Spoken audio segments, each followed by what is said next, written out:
now she's ready to get back in because she hear a hawk in the area.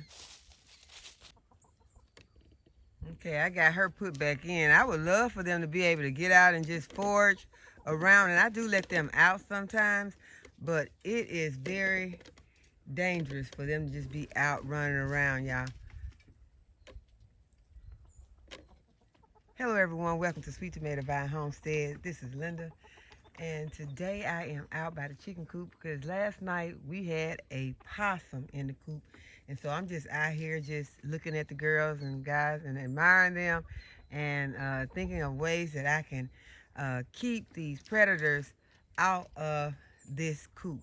So I just ordered some barbed wire, and I'm going to put it around the top of the perimeter of this coop and chicken run, hoping that that would deter these possums, because we have been out here and ran off possums about 3 times, and this last time my son was able to dispose of one. So we are really not prepared for these possums, as them getting in, just freely getting in. And I came out to collect the eggs, and one was just laying in the chicken coop, like he was just waiting. It wasn't dark, he was just in there, like he was waiting for the chickens to come in, and I don't know what he had planned, a snack or what, but I was very upset about that.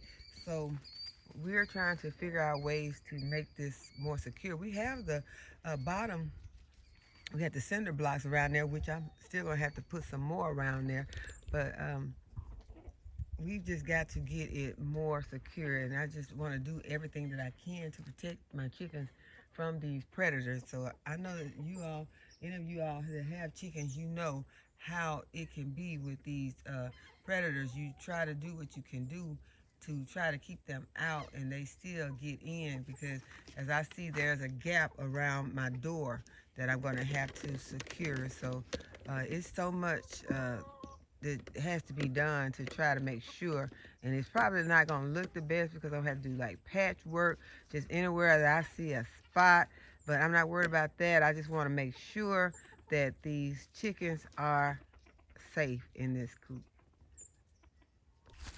Okay, so I've got the chickens fed, and I have cleaned their chicken houses out and put some fresh bedding in there, gave them some fresh bedding on the ground to kick around in. They love to scratch around in the fresh bedding.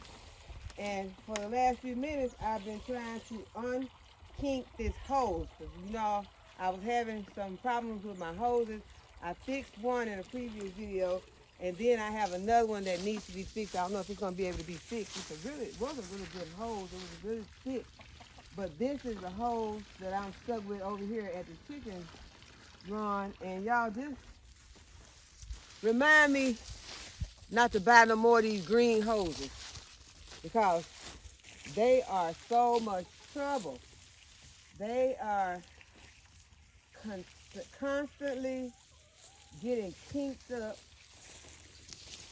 They just are not worth anything. So remind me, don't buy one of these again. I'll put some water on these flowers over here.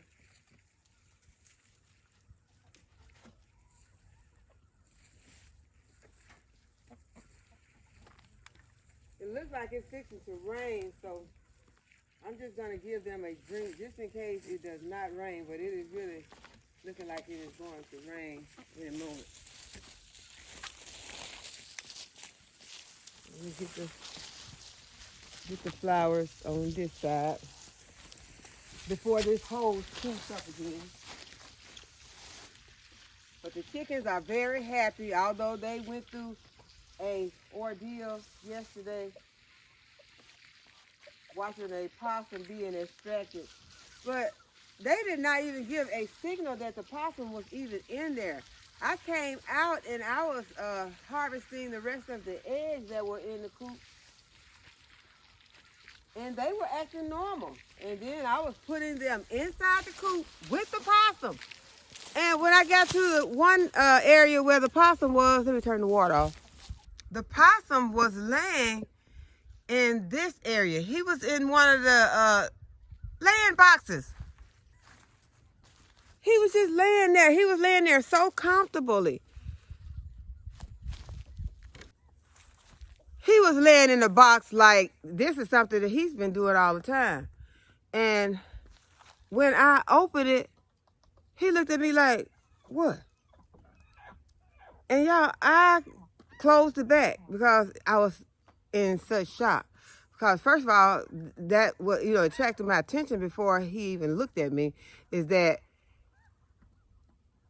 wasn't none of my chickens that color. You know how I had that light gray fur, so I knew that that was not a chicken at first. And so then he looked at me like, what? So I went back into the house because I had to gather myself and get Caleb. And so we came back out, and Caleb was running like a track star. He was ready for it. He came out here and he got a stick and got behind it. And as usual, possum climbs over the fence. So he went back out in the woods somewhere, and Caleb was looking for him, but couldn't find him. But last night, Caleb came back out to check again, and the possum was back. And so Caleb took care of him last night. So now we have to do something about these possums. I know possums are all over, all out here. And so we just have to be constantly on the lookout. But as I said, I ordered some barbed wire. I'm going to put it around the top. I'm going to be spraying different things that I have read that are good. That I have some mint spray that I made, and I'm going to spray it around here. I just took some mint and some vodka. You could use rubbing alcohol or anything like that, and just let it sit up until that mint infused into it. And so I'm going to use that as some of my spray because it's very strong infused with that mint smell. And there are other things that you can use, and I'm going to pull out. I think what I'm going to do right now is go ahead and spray some of the pine sol spray. But first I want to show you all what I got to help with the frost protection. Okay, I purchased these drop cloths today from the Dollar Tree. Okay, I was trying to think of something that I could use to cover some of my plants during the days that we have a heavy frost. And I had been getting some of the frost protective cloths, and they are very expensive. They cost like, the last one I purchased, I think it was like $20. I've seen them cheaper than that. But today I went to the Dollar Tree and I bought some of these drop cloths. And these are over in the paint department. And y'all, I have not tried this, so I don't know if this is going to work, if it will protect my plants. But I am going to try it so you all can watch me do it and see if it works for me. And you might want to do it. If you try it, try it at your own risk, because I have not proven this to work. But these cost $1.25. And so this is what they look like. It is a thin, it's very thin, but that's very thin. And so this is what it's going to be looking like, and it's large. So I'm going to show you the area. Y'all, it is starting to rain. It has just started to rain. I'm going to show you the area that I'm going to try to cover. Probably should have picked another area, but I want to try to do this area because the plants are large. But it will cover a larger area than this. I'll tell you what, I'm going to show you another area that's larger.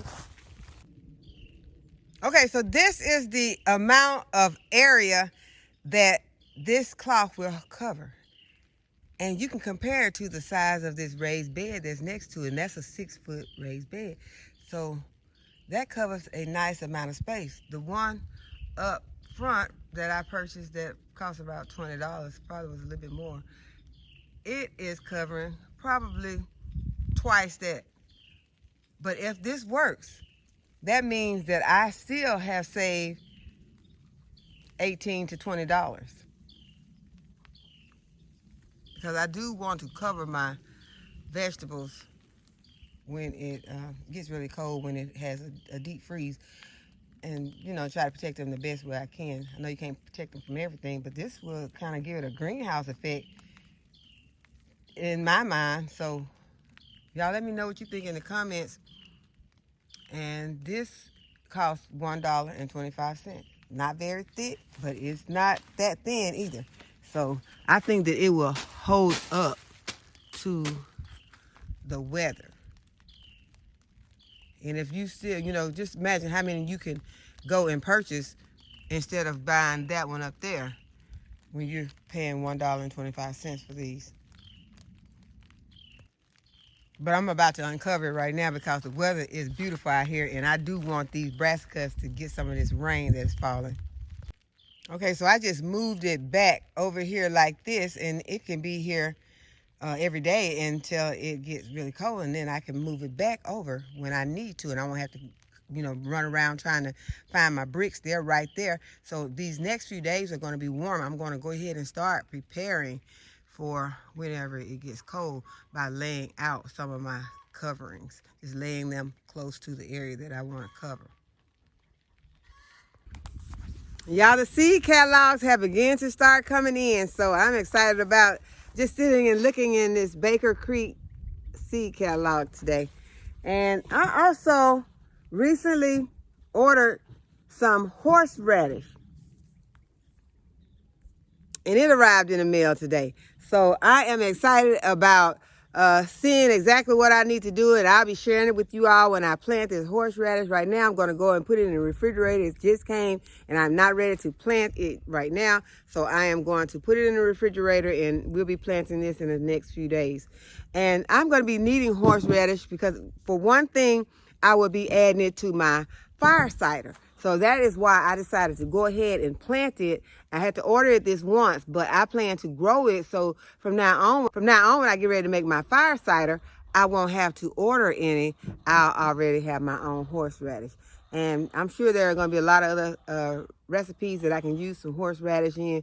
So if you are a person that uses your horseradish for your fire cider, if you have not begun to plant your own, this might be a good time so we can grow it together.